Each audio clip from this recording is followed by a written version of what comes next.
নমস্কার আমার ইউটিউবের বন্ধুদের। এখন ঘড়িতে বাজে প্রায় 11:15। আমি হঠাৎই একটা ভিডিও শ্যুট করতে এলাম তোমাদের জন্য। আসলে তোমাদের সাথে তো আমি সব রকম খবরই শেয়ার করি, ভালো হোক খারাপ হোক। তো কিছুদিন আগে আমার শর্টসে নিশ্চয়ই তোমরা দেখেছো যে আমি বলছিলাম অরূপ একটা নিউজ চ্যানেলের জন্য বাইট দিচ্ছে আর সেটা আমি শ্যুট করে দিচ্ছি। তো সেই ভিডিওটা অলরেডি আমাদের হাতে চলে এসেছে, এই 15-20 মিনিট হলো। তো ভাবলাম তোমাদের সাথে ওটা শেয়ার করি। তো তাই জন্যই আমি পুরো ভিডিওটা তোমাদের সাথে শেয়ার করছি না, অনেকটা বড়, তাই অল্প একটু অংশ আমি তোমাদের জন্য দিলাম। অবশ্যই তোমরা দেখো আর কমেন্টে কিন্তু জানাও। বাণিজ্য বৃদ্ধির তাগিদে ব্রিটিশরা কলকাতার জলপুলিশ বাহিনী তৈরি করলেও পরবর্তীতে নিজেদের কাজের পরিধিতে পরিবর্তন এনে নিজেদের আরও বেশি করে প্রাসঙ্গিক করে তুলেছে কলকাতা রিভার ট্রাফিক বাহিনী। এমনটাই মনে করেন জয়পুরিয়া কলেজের ইতিহাস বিভাগের অধ্যাপক অরূপ মিত্র। শহর কলকাতার বিকাশের সাথে এই জলপুলিশের গড়ে ওঠা এক ওতপ্রোতভাবে জড়িত। কারণ যখন 17 শতকের শেষ দিকে ইস্ট ইন্ডিয়া কোম্পানি কলকাতাকে তার একটা বাণিজ্য কুঠি হিসেবে গড়ে তুলছে, তখন সেই বাণিজ্য কুঠির বৃত্তের টানে এই কলকাতায় অনেক বৃত্তশালীরা এসে তাদের ঘর বাড়ি বানিয়েছিলেন।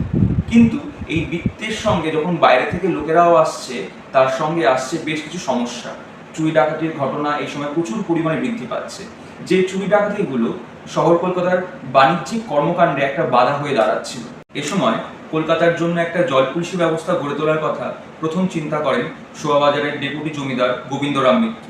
তিনি শহর কলকাতার বিভিন্ন খালপথে লক গেট তৈরি করার ব্যবস্থা করেন এবং গঙ্গার তলা দিয়ে একটা লোহার শেকল দিয়ে দেন, যাতে জলদস্যুদের জাহাজগুলো ওই শেকলে ধাক্কা খেয়ে ফুটো হয়ে যায়।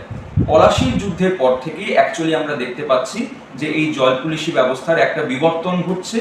বিশেষ করে লর্ড উইলিয়াম বেন্টিংকের সময়কালে এই জলপুলিশি ব্যবস্থাকে একদম ঢেলে সাজানো হচ্ছে। 9 জন সরকার, 18 জন পিয়ন এবং 92 জন মাঝি মোল্লারকে নিয়ে জলপুলিশি ব্যবস্থার একটা বড় বাহিনী তৈরি করা হয়, যারা এই কলকাতা এবং তার পার্শ্ববর্তী যে ক্যানালগুলো ছিল সেইগুলোতে তারা নজরদারি করবে।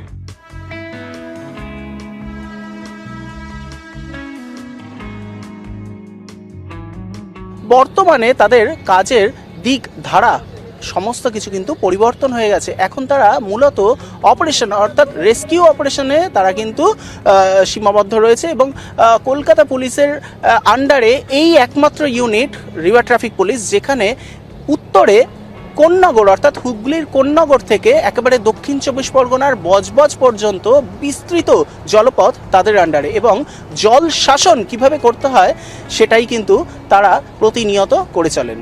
ক্যামেরায় ধীমান হালদারের সঙ্গে অয়ন নিয়োগী, এটিভি ভারত, কলকাতা।